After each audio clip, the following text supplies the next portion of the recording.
Bonjour Bertrand Vergely, bienvenue sur Je suis né trois fois. Aujourd'hui, je t'emmène sur l'absolu. Il y a quelques années, j'ai rencontré Jean-Yves Leloup et lors d'une conférence, il nous parle de l'absolution. Il nous dit l'humain a besoin d'absolu et de solution.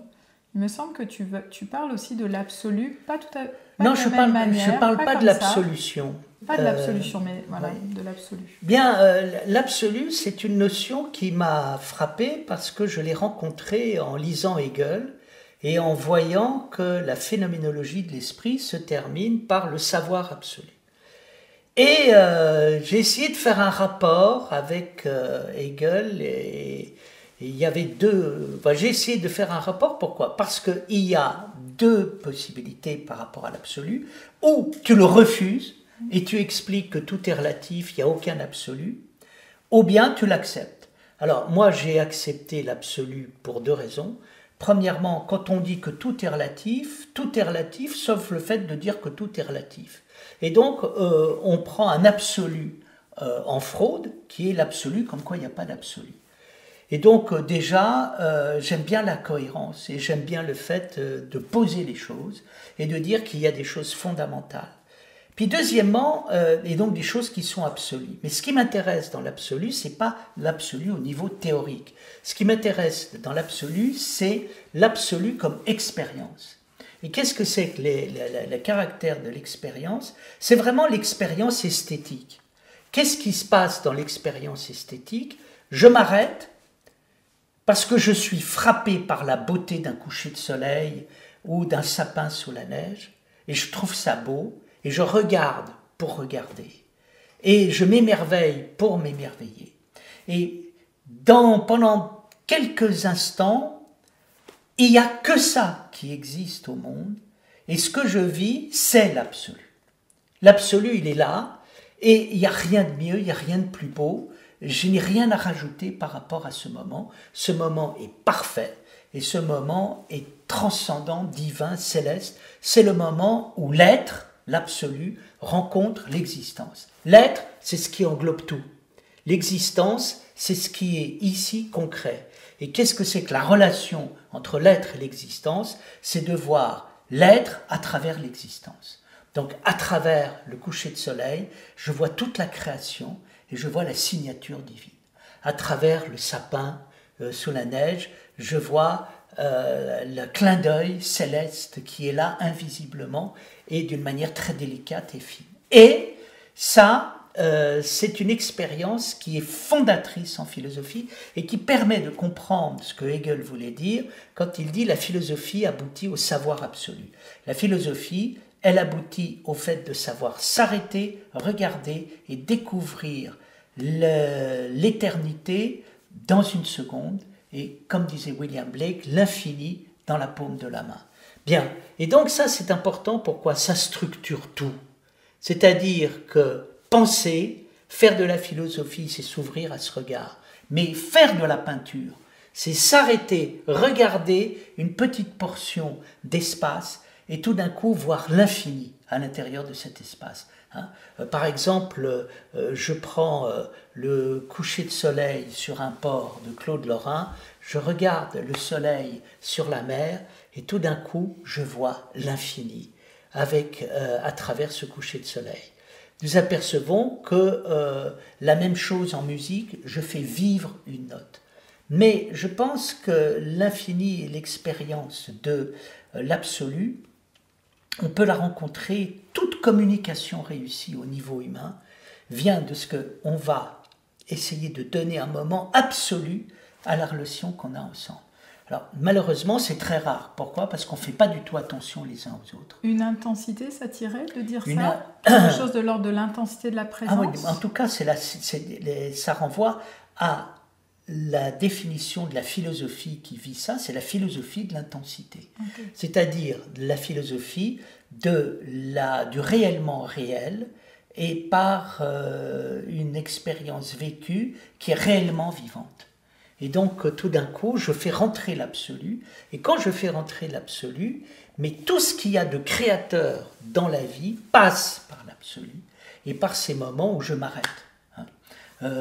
Puisque il y a quelque chose qui m'intéresse, puisque c'est ce qui t'intéresse et au plus haut point, c'est la relation thérapeutique. Dans la relation thérapeutique, il y a des choses très simples qui permettent de prendre soin de l'autre. Et prendre soin de l'autre, ça se marque par des gestes qui sont, des regards qui sont, des paroles qui sont et qui sont fondamentaux. Pourquoi ? Parce que beaucoup de personnes qui souffrent ont l'impression de ne plus exister, et ce qui est intéressant, c'est de remettre de l'existence et donc de permettre à la personne de ne pas désespérer d'elle-même et de se culpabiliser parce qu'elle est malade. Ça paraît rien, c'est absolument fondamental. Et donc, moi, je disais, voilà, qu'est-ce que c'est que faire un cours de philosophie ? C'est prendre une phrase, deviens qui tu es, et de dire aux élèves, est-ce que vous vous rendez compte de ce qu'il y a dans cette phrase ? Voilà. Et tout d'un coup, on se rend compte de ce qu'il y a dans cette phrase, et ça devient absolu. Si on voulait transcrire les choses du point de vue du théâtre, tu prends la manière dont Fabrice Lucchini récite une phrase de La Fontaine, et tout d'un coup, comment il va articuler devant tout un public ébahi et enthousiaste une phrase de La Fontaine. Par exemple, 2 pigeons s'aimaient d'amour tendre. Est-ce que vous vous rendez compte de ce que c'est que 2 pigeons qui s'aimaient d'amour tendre? Et il le répète, et tout d'un coup les gens disent, mais oui, mais j'ai jamais lu, mais bien évidemment, les 2 pigeons, j'ai lu cette fable de La Fontaine, je l'avais jamais vécue. Pourquoi? Parce qu'il l'a vécu.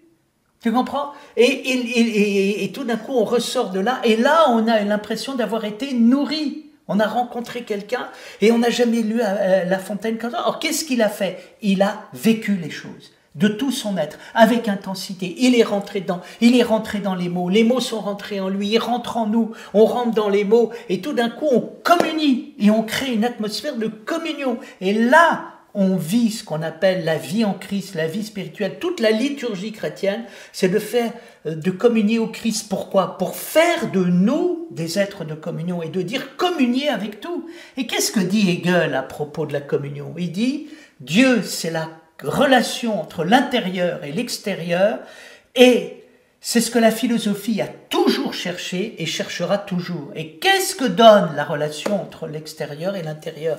Elle voit partout une transfiguration du monde par la personne, parce que lui, le soi, est partout. Et partout, on le voit, et comme on voit partout le soi, on voit tout. C'est-à-dire, la pensée du XVIIe siècle disait, pour boire un verre d'eau, il faut passer par l'infini. Pour s'asseoir sur cette chaise, il faut passer par l'éternité. C'est-à-dire, si je vis absolument, je vis.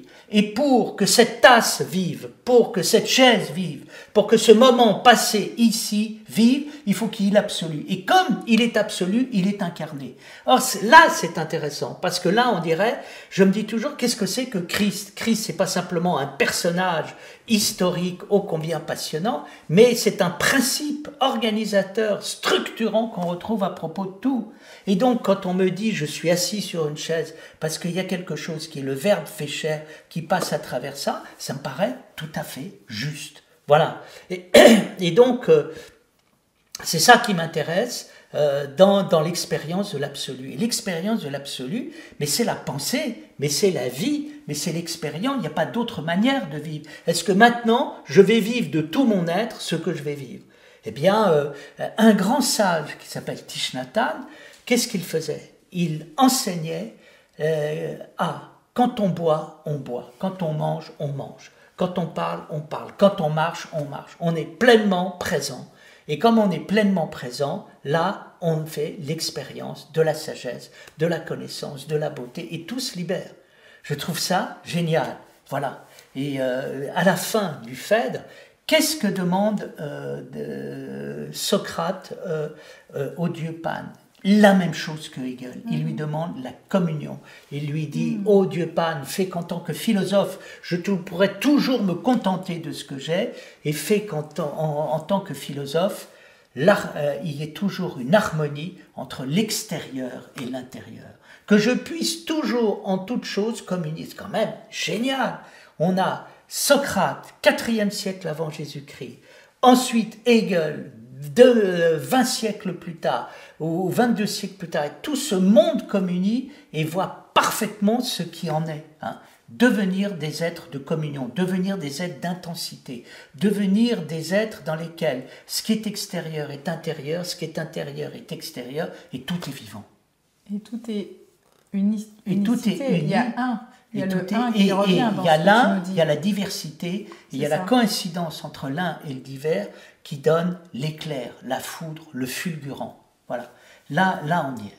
Voilà. Et donc, je crois que le génie de la pensée romantique a été de faire vivre ça, qui reprend toute l'expérience qu'on trouve chez les anciens, et qui est l'expérience de la pensée, qui est l'expérience de l'ouverture du troisième œil chez les sages.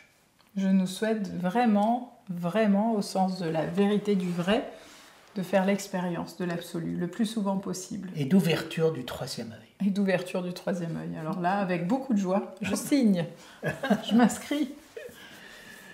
Merci et à bientôt sur Je suis né 3 fois.